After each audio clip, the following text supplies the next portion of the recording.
Hello everybody, welcome back to another World of Warships Blitz video in the mid-tiers, which is my favourite tiers for those that don't know me, which is tier 7 to 6 to 8. We are in the newly painted HMS Nelson. So this is my second game, or maybe my third game, after I bought the historical camo in the Nelson. Now I've got a video of the first game, which was super spectacular. This is an interesting game but for entirely different reasons. So here we are on the Nelson. We're in the Golden Channel map. So this has one cap in the centre. If you're in a battleship, the best thing you can do at the start is steam directly towards the cap to signal your intention to get into the cap. If you start steaming in all sorts of random directions, the cruisers, or the destroyers, but the cruisers especially, start driving around in all sorts of different directions, and chances are you hand the cap over to the enemy. I can't stress how important it is to get the cap, and it is a giveaway for a destroyer, because a destroyer just inside the edge of the cap, capturing the cap like that Z-23, will never be detected. Right?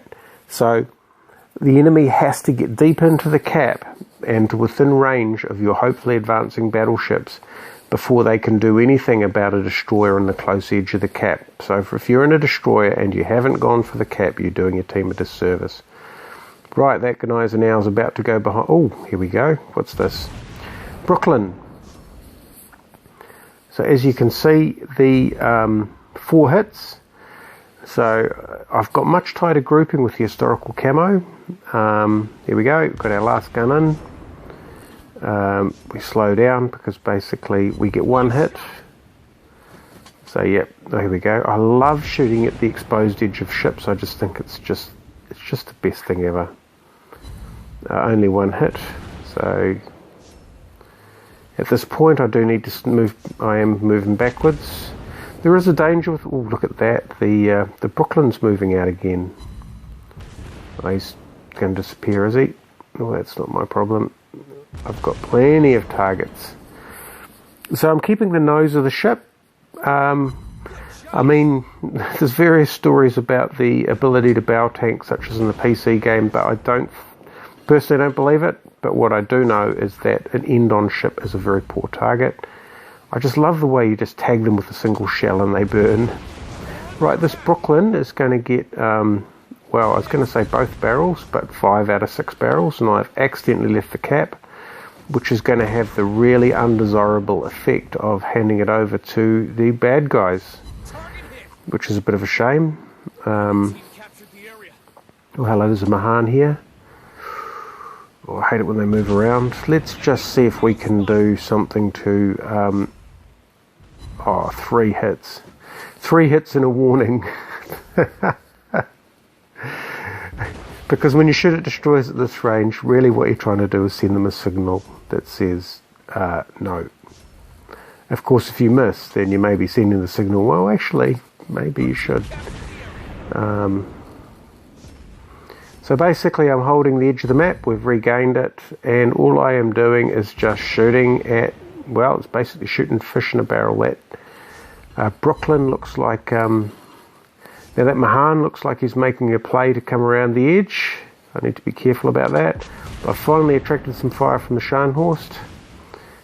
Mostly it misses. I get some HE damage back on him. I've lost track of that destroyer, which is never a good sign. Oh, there he is. Okay, during the actual battle, I wasn't really watching.